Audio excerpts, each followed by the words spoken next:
നാഥൻ എന്നെ കാണുന്നു എന്ന ബോധമാണ് അറബ് ജനതയെ നന്നാക്കിയത്.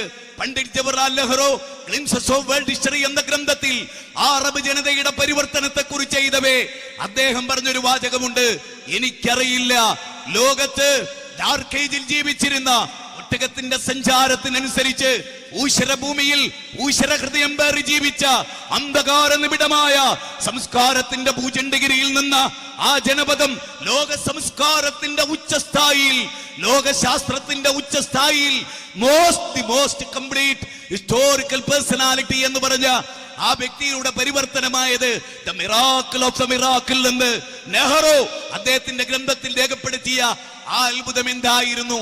കടിഞ്ഞാണില്ലാത്ത കുതിരകളെ പോലെ ജീവിച്ചവരുടെ മുമ്പിൽ 79-ാം അധ്യായം 40-ാമത്തെ വചനം അവതരിപ്പിക്കപ്പെട്ടു.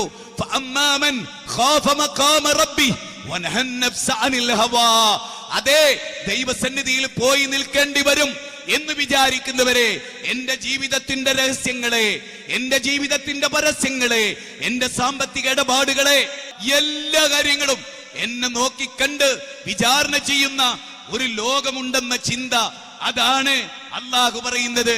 എന്നിട്ട് അല്ലാഹു പറയുകയാണ്, ഇന്ന റബ്ബക ലബിൽ മിർസാദ്. 89-ാം അധ്യായം 14-ാമത്തെ വചനമാണ്. പതിസ്ഥാനത്തിരുന്ന് എന്റെ റബ്ബെന്നെ കാണുന്നുണ്ട്. അതെ, ഇന്നല്ലാഹ ആലിമുൽ ഗൈബി വശഹാദ. അല്ലാഹ് എല്ലാം അറിയുന്നു, ആകാശഭൂമികളുടെ അറിയുന്നു. ഇന്നഹു അലീമും ബിദാത്തി സുദൂർ.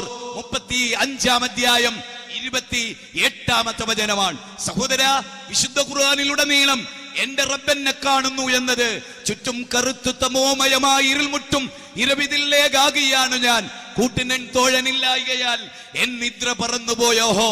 ഇന്ന് ഉമർ ബിൻ ഖത്താബിന്റെ കാലത്ത് എന്റെ ഭർത്താവ് പട്ടാളത്തിലാണ്, എനിക്ക് ശാരീരിക മോഹമുണ്ട്.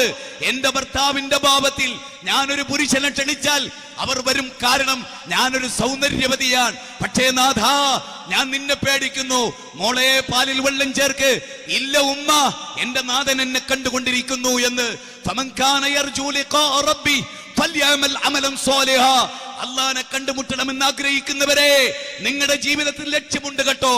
അല്ലദീ ഖലഖൽ മൗത വൽ ഹയാത ലിയബ്ലുവക്കും അയ്യുക്കും അഹ്സനു അമലാ.